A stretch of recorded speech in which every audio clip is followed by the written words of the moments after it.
All right, so that's Nangwaya.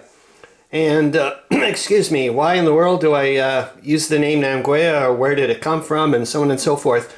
Um, so I used to work at a really interesting location. Oh, geez, I guess it's been maybe a little over 10 years ago. Anyways, during that time, I was I was playing a role-playing game called Basic Action Superheroes. It's not, I'm not saying it's not a, it's an okay game. I'm not bashing it, but yet again, it's similar to the way Meandering Mike was talking about the board game community. That forum, the Bash forum, the people in that forum are, and probably still are, I haven't been there in ages, were so bloody helpful and enthusiastic and inspirational and creative, and there was so much fan-based stuff going into here. Anyways, at one point you were allowed, if you want to give the guy money, you could submit a superhero or a super character, based on whatever scale you wanted to do. And I went for it, and I popped in I submitted a superhero and a supervillain, and both were accepted, thank goodness. And okay, we'll go to Nangwaya again. I'll just quickly show you the other stuff. So it's like I said, it's pretty neat. And we'll get to this part here, and then I'll do the little dude. But you can see where some of the other people here are. Actually, there's my super villain, Tiger Shrike. I don't know where his big picture is. He's somewhere around. But we'll go through this very quickly, and you can see some of the other people that they did. Hopefully that's coming up right. I don't know. I'll look at it later. But some really interesting characters. And yet again, it's scalable. So you can have, with this system, you can have people wiping out planets, or my type of guy, which is a complete ripoff. Trust me, 100% ripoff between Spider-Man and Black Panther, my two favorite freaking superheroes growing up. That's all I gotta say. We're not going to go into that, but massive ripoff. Yeah, basically nothing original, but some of these people came up with some really cool stuff. Nangwaya, dude. Fuck, he kicks some ass. Sorry. And there's my dude, Tiger Shrike. We'll talk about him relatively quickly. So he's we'll read him up. Makes sense to me. I shouldn't have done this because I don't even know if I'm doing it properly. So, there we go. Zhu Wuxiang, I'm sure Ken would know. But anyways, he's a Chinese scientist, basically. Well, I'll read it. Was a lead scientist at an aerospace company that had recently lost a contract for building a high-tech assault suit for the military. Knowing of the inevitable layoffs and the reluctance to let go of the project he had been working on for years, he took drastic measures. Stealing the plans to the suit and the prototype, Wu wanted to show everyone that they had made a mistake to not proceed with the development of the SAS, the Sonic Assault Suit. Now, as Tiger Shrike, he commits crime to fund his work perfecting the suit. Anyways, so that's that guy. Now we'll go towards Nangwaya, and then we can talk about some other stuff. So the name came about, and I'm so glad I came up with that name, or found that name, due to the fact that one of the most important people I've ever had the privilege to interact with, without a doubt, was due to me picking this name. That's all I gotta say. Excuse me. If I had not picked that name, I never would have met that person. Ay, ay, ay. Sorry, but massive, massive, massive impact on my life. Massive. People like that don't come around very often. And what an amazing human being. Oh, gosh almighty. Anyways, so when I was working at the former location, I befriended two people that were also working there, cleaners at the place, both of them from Somalia. And one of them, man, was a professional soccer player. I can't remember the name of the team, but he was part of the Somali professional soccer league, a striker. And I got to see pictures of him and blah, blah, blah. And I was like, oh my God, I can't believe I'm a friend. Like, I get to interact with a, like a professional soccer player. That was so cool. But then when the Civil War broke out, they got the hell out of there. Most of their family are actually in England, London, England. Anyways, one of the guys, Fuad, not the professional soccer player, Fuad, we really clicked, and we were always helping each other out, seeing each other during breaks and so on and so forth. Blah, blah, blah, blah, blah. Anyways, I really missed those two guys since we moved. Anyways, when I had the option of doing a superhero, I was like, well, I'm going to base it on Fuad, man. And so I was like, oh, I want to come up with some kind of name that's got a bit of, punch to it or so on and so forth. So I went on the web and looked around for African stuff and whatnot. And there's a loose slang word, Nangwaya, and people use it for their names.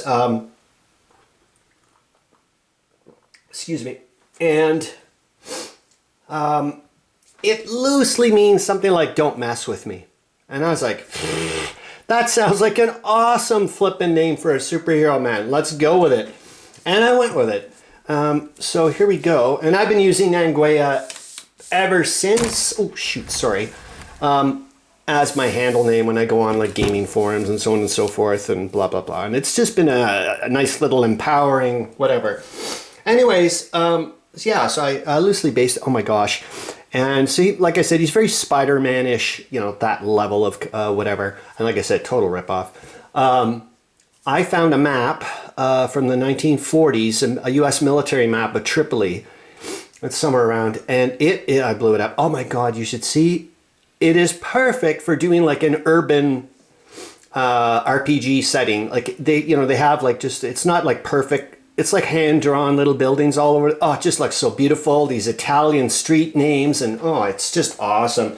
I love it. So that's where he lives in my alternate reality kind of thing. Anyways, Fuad Abbas came to America as the son of a Somali immigrant. Oh, sorry. Here we go. Most of Nangwaya's abilities come from the magical lion's tooth pendant given to him by his mother. It is believed his great-grandfather obtained it defending his village.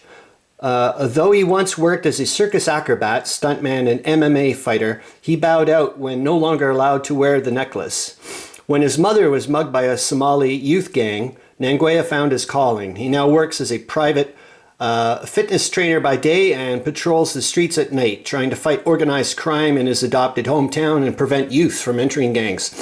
Anyways, he's got, the typical whatevers, but most of his powers come from the magic lion's tooth necklace. So if he doesn't wear it, he's screwed for the most part. Anyways, that's that. So that's where the name Nangwaya comes from. Secondly, I think this is more or less about it. Yeah, I'm doing a few other, hold on. And I'm doing a massive break of the Holy of Holies. I brought a freaking beverage into my main game room. But I'm also going to be doing a video on my dice, just a show, after Charles Latour did some. Oh yeah, there's another thing about names. Didn't math in games used to be called math fun in games? So what the heck happened to the fun bit? I don't know. Which brings me to Charles Latour. I'm sure he'd be like, where's the fun? I'm just having fun. Fun kind of thing. Anyways, and the final bit, I'll pop Nangwaya back. I love looking at him. Oh yeah, I forgot to say, I don't own the rights to his image, but I own the rights to him, but not his image, if that makes any sense. So I own, yeah. And that was the kind of the thing when it got published in the guy's game and whatnot. He was like, you cool with that? Like, I got to talk with the artist, and loosely I was like, okay, I want this, that, or the, like, I was like, for example, I didn't want you to see his face at all, kind of thing. That I wanted it that type of look.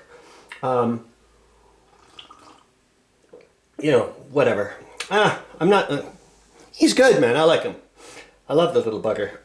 So anyways, so now let's get back to also develop Krieg in the live stream bit. So basically, I'm getting close to the end of my freebies here, in the sense that, you know, I've been coasting off using the tutorials from Dave Schroeder and the playthrough from Callendale, and I'm getting, I know, like, this is, you know, I knew this was coming. And I'm really happy that, as well as Meandering Mike mentioning me in his live stream video, due to the fact that it enticed me, yet it motivated me a little bit more to get remind me, Chris, it's getting close to the end, and you better start figuring out what you're going to do, because I want to continue this, man. I'm not stopping. So what I've got a few battles in the queue. So what I'm saying to you guys is, I'll go do the donkey work. I'll go do the research. It's only an hour show, for Christ's sakes. So what I would like to do now, I had to start doing, is anything World War I related. So I'm going to do some battles I'm going to do Caporetto at the beginning. I mean, it only makes sense. So what I'm going to do is, like, here's a little bit information I found out about the battle. Here are some board games that I found related to this, and yet again, it's probably going to be stuff I'm going to say. We're going to find this out together because, excuse me, do you think I know what every freaking board game is out there for Caporetto? Or, like, they're not going to say Caporetto with every board game, as you know. It's, you know, there's going to be, like, people will go, hey, wait a minute, Chris, you missed, you know, Trial by Judgment and Error or something. You know, that had a Caporetto module in it, or whatever. You get the idea. So if you have some ideas of, like, hey, I've always wanted to find out about a bit more about what the heck was going on in Western Africa during World War I, or can you find out about that crazy ship that did all kinds of stuff that seemed to escape everything all over the place, that German ship for a while, and, you know, like, this whole story, was there a movie ever made of that? I'm just saying, let's have some fun, for crying out loud. I just need, obviously, a bit of to put it in the queue so I can start getting some work done. I've already got a few. Like I said, I want to do, I'll start with Caporetto right off the bat. I mean, obviously Eastern Fronty, well, Italian isn't, but you know what I mean, because I've already did some work. But I mean, Western Front stuff is like, huh? The heck? Or even, I guess, even practically anything past 1915, I'm probably screwed. But, you know, I would like to do the Battle of Gumbinnen and Stalupudin or something. You know, the lead-ups before Tannenberg and all that stuff. Like, because there's a lot of interesting things that happened, like with Francois. If he hadn't done what he did, we just don't know. Like, there's a lot of stuff that, like, that caused a lot of, you know, like, it was like clink, clink, clink, clink with, like, the timing of certain things. And if that hadn't occurred, would the First and Second Army for the Russians would have been able to link? I don't, you know, you don't know. So, but it would be neat to talk about, is what I'm trying to say. So, and I'd like to talk about it with you guys. That's what I'm getting down to. All right, that's it.